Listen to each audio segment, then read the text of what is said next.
देखिए, दो संतों की जब हत्या हुई तो पूरा देश आक्रोशित, क्या पूरा विश्व आक्रोशित हुआ। सबने अपने विचार प्रस्तुत किए। उस समय कोरोना का समय था कि जिसमें कोई आक्रमण होते हैं लेकिन कुछ छोटे से संत आके संभाल लेते हैं। उस देश में जब संत कूट कूट कर मारे जाते हैं, मतलब पत्थर से मारे जाते हैं, सरिये से कोच के मारे जाते हैं, जब उतना भी नहीं होता तो उनकी आंखें फोड़ दी जाती हैं। उतने से भी संतोष नहीं होता है तो उनकी आंखें निकाल दी जाती हैं। उतने से भी संतोष नहीं होता, आंतों को निकाल कर सड़कों पे फेंक दिया जाता है। उतने से भी संतोष नहीं होता। तो ये को लेकर गुट की बात हो रही है। कोई कहता है मेरा है, कोई कहता है मेरा। असली नस्ली की लड़ाई है। इसमें कौन सत्य है? मुझे लगता है न्यायालय ने पूरी तरह से बता दिया है कि शिवसेना नाम किसके पास है, धनुष्य बाण किसके पास है। नहीं, अभी एक आपने देखा होगा कि जो अगर संतोष शिवसेना भाजपा का युति का मुख्यमंत्री रहेगा जी। और जैसे जो कोर्ट में बात चल रही है उस पे कोर्ट का देखो, हमको पता है, हमने पहले मांगने के लिए वहाँ दर्शन करने जा रहे हैं। अभी काम कुछ भी नहीं। पहले जब भी आपको मुख्यमंत्री बनाया तो घर में बैठे रहे जी, और अभी बोलने के लिए कुछ है नहीं। भाई आप काम क्या करोगे, आपने क्या किया है, आगे क्या आपका करने का इरादा है, उसके बारे में तो आप बात नहीं करते हैं। बस शिंदे साहब के ऊपर बोलने का, उनके ऊपर विरोध करने का, इसके आगे और कुछ काम नहीं बचा है। मुझे लगता है कि उनको बहुत सीरियसली लेने की जरूरत नहीं। अच्छा, कितनी सीट आएगी आप? हमारे जो बाला साहब ठाकरे जी है उसने पहले से बताया था कि जब दिन कांग्रेस के साथ शिवसेना जाएगी तब तो हमारा दुकान बंद करेंगे हम। ऐसे ही अभी जो शिवसेना का पुरस्कार एकनाथ जी शिंदे साहब ने किया है कि एकनाथ शिंदे ने जो भी काम करे अभी तक आज की डेट में वो कार्यकर्ता बन के काम करे। सुबह में 2 बजे या 3 बजे से रात में नींद तक पेट में जागते हैं। और उद्धव ठाकरे जी का सरकार जो था वो घर में बैठ के रिमोट कंट्रोल के सबसे मुख्यमंत्री चलाते थे। घर में बैठ के कोई काम होता नहीं। जैसे नासिक में एक घटना घटी थी, जो जिंदल कंपनी जो है डिम्पल जी के साथ ड्रीमलैंड होटल से जी हजारों गाड़ियों के काफिले से 9 बजे हम लोग जो है हेलीपैड रामकथा पार्क पहुंच गए थे। 9:30 बजे वहाँ पे हमारे महाराज जी राम जी शरण दास जी रहेंगे जी। और बाकी नमस्कार सभी को। इस समय मैं मौजूद हूँ पंचशील होटल में। अभी महाराष्ट्र के मुख्यमंत्री जी का प्रेस कॉन्फ्रेंस खत्म हुआ और उन्होंने कहा कि हमारे जो बाला साहब ठाकरे हैं उनके नाम से हम यहाँ पर एक भवन का निर्माण भी कराएंगे, जो है जिसकी पहचान जो है सदा अयोध्या में क्या पूरे भारत में जो है जीवित रहेगी। ऐसे ही कई चीजों को लेकर, हिंदुत्व को लेकर भी कई बातें कही, लेकिन कहा गया है कि जिस प्रकार से जब से बाला साहब ठाकरे जी की मृत्यु हुई है उसके बाद से कहा जाता है जो शिवसेना है 3 गुटों में बटी हुई नजर आई, जो है सबसे पहले राज ठाकरे, उद्धव साहब ठाकरे और अब जो इस समय मुख्यमंत्री हैं एकनाथ शिंदे, जो है तो सभी की लेकिन पूर्ण आस्था जो है ठाकरे जी में रही। लेकिन आज हम यहाँ पे वार्तालाप भी का हुआ कि आज जिस प्रकार से शिवसेना को लेकर गुट की बात हो रही है। कोई कहता है मेरा है, कोई कहता है मेरा। असली नस्ली की लड़ाई है। इसमें कौन सत्य है? मुझे लगता है न्यायालय ने पूरी तरह से बता दिया है कि शिवसेना नाम किसके पास है, धनुष्य बाण किसके पास है। नहीं, अभी एक आपने देखा होगा कि जो आपकी बार जज आए हुए हैं उसके बाद फिर PIL भी गया हुआ है, जो है देखो जो है तो उनका कहना है उसके पहले जो थे उनकी भी कहीं ना कहीं जैसे कहा जाता है राजनीतिक दल में ऐसा है कि अगर मेरे तरफ से जजमेंट आया तो अच्छा है, तो सरकार तो न्यायालय का बहुत अच्छा काम कर रही है। और जब मेरे खिलाफ आएगा नहीं, जैसे मुख्यमंत्री जी का कार्यकाल खत्म होगा तो अगली बार क्या भारतीय जनता पार्टी का वहाँ मुख्यमंत्री रहेगा या शिवसेना का रहेगा? देखिए, मैं आपको यही बताऊंगी कि शिवसेना भाजपा का युति का मुख्यमंत्री रहेगा। ये हम आपको पक्की तरह से बताएंगे जी। तो जैसे कार्यकाल अगर अच्छा भी रहेगा तो अगर संतोष शिवसेना भाजपा का युति का मुख्यमंत्री रहेगा जी। और जैसे जो कोर्ट में बात चल रही है उस पे कोर्ट का देखो, हमको पता है, हमने पहले भी बोला था कि कोर्ट में जो भी हो रहा है जो नंबर्स है वो नंबर्स के ऊपर काम होगा और उसी तरह पे शिवसेना और धनुष्य बाण ये हमको मिला है और आगे भी जो भी है हमने जो भी किया है बहुत लीगली किया है, बहुत सोच समझ के किया है। जैसे उद्धव ठाकरे जी का एक ये भी कहना है कि जब 2024 का चुनाव आएगा तो फिर सबको पता चलेगा कि कौन असली है या नकली है, और जब मुख्यमंत्री का फिर से जब चुनाव होगा तो पता चल जाएगा। इस पर आप क्या कहना चाहेंगे? उद्धव ठाकरे जी खुद तो कभी इलेक्शन में खड़े नहीं हुए, पीछे के दरवाजे से आए हैं, वो तो चुनाव के बारे में बोले ही नहीं क्योंकि उन्होंने कभी चुनाव लड़ा ही नहीं है। तो मुझे ऐसे लगता है कि लोगों को पता है, लोगों ने जो मैंडेट दिया था वो शिवसेना और भाजपा की ओर से दिया था। माननीय प्रधानमंत्री नरेंद्र मोदी जी और बाला साहब ठाकरे उनका फोटो लगा के हमने वोट्स मांगे थे और जब भी चुन के आए तो आपको नरेंद्र मोदी जी से एलर्जी हो गई, हिंदुत्व से एलर्जी हो गई। ये नहीं चलेगा, ये चलने नहीं हम देंगे क्योंकि हम बाला साहब के शिव सैनिक है, बाला साहब के जो विचार है वो लेके चलने वाले शिव सैनिक है, हिंदुत्व के शिव सैनिक है, तो हम ये सहन नहीं करेंगे। इसीलिए आज माननीय एकनाथ जी शिंदे के साथ जैसे अब अगला वर्ष बचा हुआ है चुनाव को लेकर जो है, जैसे आपने प्रभु राम का दर्शन भी किया मुख्यमंत्री जी, और कुछ राजनीतिक दलों का ये मानना है और साथ में जो है उद्धव जी का भी कि सिर्फ ये ट्रम्प कार्ड खेलने के लिए, सिर्फ दिखाने के लिए कि लोकसभा का चुनाव आ रहा है कि हम हिंदुत्व के लिए कार्य करते हैं, हिंदुत्व के नाम पर हम वोट मांगने के लिए वहाँ दर्शन करने जा रहे हैं। अभी काम कुछ भी नहीं। पहले जब भी आपको मुख्यमंत्री बनाया तो घर में बैठे रहे जी, और अभी बोलने के लिए कुछ है नहीं। भाई आप काम क्या करोगे, आपने क्या किया है, आगे क्या आपका करने का इरादा है, उसके बारे में तो आप बात नहीं करते हैं। बस शिंदे साहब के ऊपर बोलने का, उनके ऊपर विरोध करने का, इसके आगे और कुछ काम नहीं बचा है। तो मुझे लगता है कि उनको बहुत सीरियसली रहने की जरूरत नहीं। अच्छा, कितनी सीट आएगी आपका? उसको तो टाइम है, ये तो अभी बात करना बहुत ही मुझे लगता है वेरी चाइल्डिश। सो इतनी जल्दी तो हम बात नहीं कर सकते कितनी सीट आएगी और ये सीट आएगी। दिस इज नॉट सीट नहीं, वहाँ के क्षेत्र के बारे में आप लोगों ने जिस प्रकार से कार्यकाल जो है हो रहा है, हुआ नहीं है, काम चल रहा है, हम बहुत अच्छी तरह से काम कर रहे हैं। माननीय मुख्यमंत्री साहब जो काम कर रहे हैं, मेट्रो का काम रहने दे, हमारे यहाँ सीलिंग का काम रहने दीजिए, ट्रांस हार्बर का काम रहने दीजिए, सभी काम बहुत अच्छी तरह से। और जैसे अयोध्या का, आप अयोध्या में आई हैं जो है, अयोध्या के विकास के बारे में क्या कहना चाहेंगे? यहाँ योगी जी ने कैसा काम किया है? जी हम बिल्कुल बताना चाहेंगे। हम जब भी वो पार्टी में थे तभी भी हम आए थे आदित्य जी के साथ, तभी भी 1 साल पहले हमने अयोध्या देखी थी, अभी भी देख रहे हैं। तो मुझे लगता है योगी जी के अंडर बहुत अच्छा काम हो रहा है। सड़कें बहुत अच्छी दिख रही है हमको, बहुत बड़ी बड़ी सड़कें दिख रही है, बहुत उजाला दिख रहा है, बहुत चकाचक दिख रहा है। मुझे लगता है कि योगी जी बहुत अच्छा काम कर रहे हैं, माननीय प्रधानमंत्री मोदी जी के अंडर में बहुत अच्छी तरह से काम कर रहे हैं। और मुझे लगता है ये यूपी हमारा भाई है और यूपी में अगर प्रगति हो रही है तो हम महाराष्ट्र के सभी लोग बहुत खुश हैं। जैसे अभी वहाँ प्रेस कॉन्फ्रेंस में एक बात और कही गई कि आगे चल के यहाँ पर एक बहुत बड़ा जो है महाराष्ट्र के नाम से बनाया जाएगा और उसका नाम भी जो है बाला साहब ठाकरे जी पर रखा जाएगा। तो इस पर कार्य होगा? बिल्कुल, हमने हमारे सीएम साहब ने अगर बोला है तो जरूर होगा, क्योंकि हमारे सीएम साहब जो बोलते हैं वो जरूर करते हैं और जो करने वाले वही बोलते हैं। जी, आपका शुभ नाम क्या है? मेरा नाम शीतल मात्रे, मैं पार्टी की प्रवक्ता हूँ। जी, धन्यवाद जो है। तो इस प्रकार से निर्भीक और निडरता के साथ सारे जवाब दिए। और देखिए जय श्री राम का नारा गूंजते हुए लोग कीर्तन भी कर रहे हैं जो है, राम में पूरी तरह से लोग हो चुके हैं जो है, और इस प्रकार से हमने आपको दिखाया। धन्यवाद।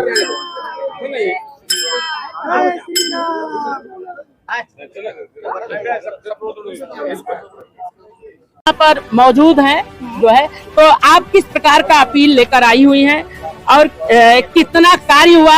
आज से पहले 2 संतों की जो हत्या हुई थी उसमें क्या किसी जो अपराधी थे उनको सजा मिली कि नहीं मिली? देखिए, 2 संतों की जब हत्या हुई तो पूरा देश आक्रोशित, क्या पूरा विश्व आक्रोशित हुआ। सबने अपने विचार प्रस्तुत किए। उस समय कोरोना का समय था कि जिसमें कोई कुछ कर नहीं पाया, ना तो हम जुलूस निकाल पाए, ना तो हम अखलास में 5000 आक्रमण होते हैं लेकिन कुछ एक छोटे से संत आके संभाल लेते हैं। उस देश में जब संत कूट कर मारे जाते हैं, मतलब पत्थर से मारे जाते हैं, सरिये से कोच के मारे जाते हैं, जब उतना भी नहीं होता तो उनकी आंखें फोड़ दी जाती हैं, उतने से भी संतोष नहीं होता है तो उनकी आंखें निकाल दी जाती हैं, उतने से भी संतोष नहीं होता, आंतों को निकाल कर सड़कों पे फेंक दिया जाता है, उतने से भी संतोष नहीं होता। तो ये सारे 32 पुलिसकर्मी खड़े होकर देखते हैं उतने से भी संतोष नहीं होता तो फिर आराम से क्या करते हैं कि एक पिकअप में लाद के उनकी जो अस्थियां बटोर के ये ले जाते हैं, पिकअप में लाद के ले जाते हैं। और ये सारी चीजें किसी न किसी थ्रू मीडिया से आती रहती, हम लोग देखते हैं। नहीं, जैसे 2024 के बाद जब से प्रधानमंत्री जी हमारे नेतृत्व कर रहे हैं और जहां तक हिंदुत्व का जिस प्रकार से परचम में पूरे भारत में आज फैल रहा है, संतों का सम्मान भी बढ़ा है, तो इतना बड़ा आरोप आप कैसे लगा रही? नहीं, मैं आरोप अब की नहीं लगा रही। भावनाएं थी बहुत सारे हमारे देश के, खास करके जो हमारे लॉयर्स हैं उनका धन्यवाद करना चाहूंगी। उनके कहीं न कहीं उनके अंदर का जो मन था, जो आंदोलित तो किया। जैसे 16 कोई कार्यक्रम भी है उसके बारे में? 16 अप्रैल को एक कार्यक्रम है पालघर महाराष्ट्र में, तो वहाँ पे संतों को श्रद्धांजलि दी जाएगी और कोशिश होगी वहाँ। और कैसा लग रहा है आपको अयोध्या आने के बाद? अयोध्या आने के बाद अभी अच्छा लगता है, जो कि एकनाथ जी शिंदे साहब ने जो हिंदुत्व अपने हाथ में लिया है और हिंदुत्व का पुरस्कार करते हुए एक महाराष्ट्र में अच्छी सरकार चलाते है बीजेपी और शिवसेना, वो हमें हिंदुत्व की सरकार लगती है और हिंदुत्व के साथ वो अच्छी काम करती है। नहीं, जैसे आपसे एक सवाल करना चाहेंगे, जैसे कहा गया है कि इसके पहले कांग्रेस के साथ जो है सरकार बनाई हुई थी उद्धव ठाकरे जी ने जो है, लेकिन क्या उसके बाद जो है किसी तरह से पार्टी टूटी और टूटने के बाद जो है पार्टी भी चली गई। पार्टी भी इस समय जो आज यहाँ पे मुख्यमंत्री जी आए हैं एकनाथ शिंदे जी, उनके पास पार्टी भी है और साथ में जो है मुख्यमंत्री का ताज भी है जो है। तो क्या आपको लगता है कि भारतीय जनता पार्टी ने ट्रम्प गेम खेला है, जिसके सहारे जो है इनको अभी तो बनाएगा लेकिन आगे ऐसी चीजें नहीं रहेगी, आगे वहाँ भारतीय जनता पार्टी का अस्तित्व रहेगा, शिवसेना का अस्तित्व खत्म हो जाएगा? नहीं, ऐसा तो नहीं लगता है, क्योंकि हिंदुत्व का जो एक साथ जो मिलकर जो सत्ता बनी है, उद्धव ठाकरे जी का यही कहना है कि ये एक राजनीति के तहत जो है ऐसा किया जा रहा है और उनका भी आरोप लगता रहता है। उनका विश्वास है कि हमारी आस्था जुड़ी हुई है। हमारे सर्वेसर्वा जो बाला साहब ठाकरे है, हमारे जो बाला साहब ठाकरे जी है, उसने पहले से बताया था कि जब दिन कांग्रेस के साथ शिवसेना जाएगी तब तो हमारा दुकान बंद करेंगे हम।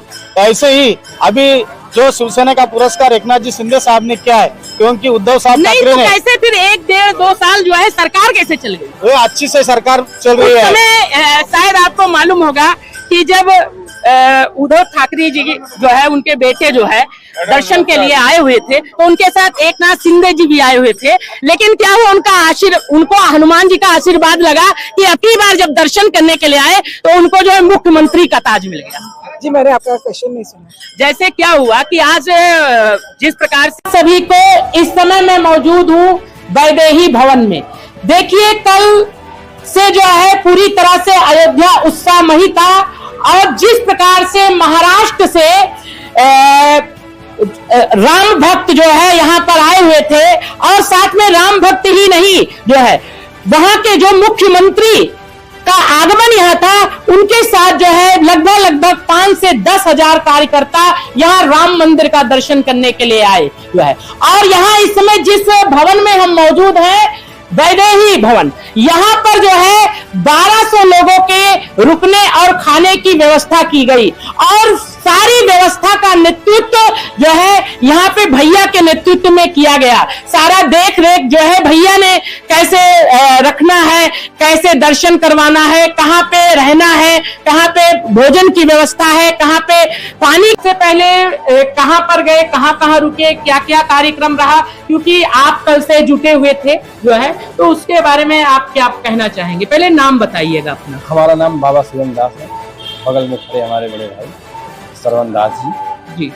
हम लोगों ने जो है डिम्पल जी के साथ ड्रीमलैंड होटल से जी हजारों गाड़ियों के काफिले से 9 बजे हम लोग जो है हेलीपैड रामकथा पार्क पहुंच गए थे। 9:30 बजे माननीय मुख्यमंत्री जी वहां आ गए थे जी। वहां से माननीय मुख्यमंत्री जी और डिम्पल जी ये लोग खुली जीप से निकलकर नए घाट तक आए। नए घाट से सरकारी गाड़ियों में बैठकर हनुमानगढ़ी जन्मभूमि कनक भवन दर्शन करने गए। उसके बाद माननीय मुख्यमंत्री जी पंचशील होटल चले गए जी। पंचशील से निकलने के बाद जो है माननीय मुख्यमंत्री जी जो है सरयू जी की आरती करेंगे, लक्ष्मण किला जाएंगे। उसके बाद में डायरेक्ट हेलीपैड से वो शाम 6 बजे जैसे कहा जाता है कि लगभग सरयू आरती भी करेंगे जो है, तो क्या वहाँ पे किस महंत के नेतृत्व में किसके द्वारा कराया जाएगा, वहाँ की व्यवस्था कौन देख रहा जी है? सर, वहाँ पे हमारे महाराज जी राम जी शरण दास जी रहेंगे जी और बाकी संत महंत रहेंगे जी बहुत वगैरह वगैरह संत महंत रहेंगे, जिसका मैं नाम नहीं बता सकता हूँ। बहुत बड़े बड़े महंत जी रहेंगे वहाँ पे, हमारे राजू दास भी रहेंगे, बाबा सूरजभान दास भी रहेंगे। जैसे भैया आपको बहुत बड़ी जिम्मेदारी दी गई थी और हमने कल से देखा कि आप इधर उधर पूरी तरह से मेहनत लगा के पूरी तरह से जोरों शोर से लगे हुए थे जो है, और उस कार्यक्रम को आपने सफल भी बनाया, लेकिन सफल बनाने में योगदान आपका बहुत अच्छा रहा, तो वो कैसे आपने किया? सर मैं बहुत मेहनत किया सफल बनाने में, और हमारा नहीं, वो भगवान जी का, हनुमान जी का सब देन है सफल बना। इस समय कुछ लोग अभी महाराष्ट्र से यहाँ रुके हुए हैं जो है, और भैया के नेतृत्व में ही सारी व्यवस्था रही, तो यहाँ का मैनेजमेंट आपको कैसा लगा? बहुत अच्छा लगा। हम कहाँ दर्शन किया आप? हम रामलीला गए, हनुमानगढ़ी गए, शरयू नदी के पास भी सुबह में जाके आए। बहुत अच्छी तरह से नियोजन था, साफ सुथरा था। अच्छा ये बताइए, आपकी आस्था पुराने वाले मुख्यमंत्री में ज्यादा है कि जो अभी नए हो गए हैं एकनाथ शिंदे जी, इनमें आस्था है? आस्था किसी में नहीं है, आस्था बाला बाला साहब ठाकरे में आस्था है। तो बाला साहब की जो विचारधारा देखिए चलो है, तो एकनाथ शिंदे जी, इसलिए हम एकनाथ शिंदे। अच्छा, जैसे कोर्ट में मामला है, हाँ, कोर्ट में मामला, ये आप भी जानते हैं, कोर्ट में है, तो कल को अगर फैसला अगर इनके फेवर में आ गया जो है आने वाला है, 100% आने वाला है। नहीं ये भी हो सकता है उद्धव ठाकरे के उसमें चला गया, और 2024 का चुनाव है, उसके बाद फिर तो उन्होंने कहा ना तो अब की बार मुख्यमंत्री होगा और लोकसभा में भी हम अच्छा करके दिखाएंगे, तो आपको क्या लगता है, घर पे शिंदे जी अच्छा करेंगे कि जो है बाला साहब ठाकरे के जो परिवार के लोग हैं, उद्धव ठाकरे जी हैं, वो अच्छा करेंगे? आप इस पर क्या? एकनाथ शिंदे अच्छा करेंगे, क्योंकि वो एकनाथ शिंदे ने जो भी काम करे अभी तक आज की डेट में, वो कार्यकर्ता बन के काम करे। सुबह में 2 बजे या 3 बजे से आदमी नींद तक पलट में जागते हैं, और उद्धव ठाकरे जी का सरकार जो था वो घर में बैठ के रिमोट कंट्रोल के सबसे मुख्यमंत्री चलाते, घर में बैठ के कोई काम होता नहीं। जैसे नासिक में एक घटना घटी थी जो जिंदल कंपनी में, तो तुरंत वहां पे जाके मुख्यमंत्री ने 15 मिनट में डिसीजन दे दिया, सबको सुविधा दे दी है, हॉस्पिटल की सुविधा दे दी है, जो लोगों के घर चला दे रहे हैं उनको 1 दिन में पूरा खर्चा पानी देकर स्टेटमेंट पहुंचा। जैसे वो कहा जाता है बहुत गरीब परिवार से जो है, 100% जैसे उन्होंने अभी बोला भी जो है, तो इस प्रकार से वो सबकी पीड़ा समझते हैं, तो लगता है कि वहाँ की महाराष्ट्र की जनता पूरी तरह से इन पर विश्वास करेगी एकनाथ शिंदे पर, क्योंकि वो आदमी रिक्शा चलाने वाला था, साधारण कार्यकर्ता था, उसको कार्यकर्ता की मालूम थी, कार्यकर्ता अपन नीचे से कैसे ऊपर गए, आज मुख्यमंत्री बन गए, वो हवा में उड़ना नहीं चाहिए। उनको सब कार्यकर्ता ध्यान मालूम है, लोगों की समस्या मालूम है, इसलिए वो सब जनता के साथ में। तो इस प्रकार से भैया ने जवाब दिया, व्यवस्था के बारे में भी बताया। धन्यवाद।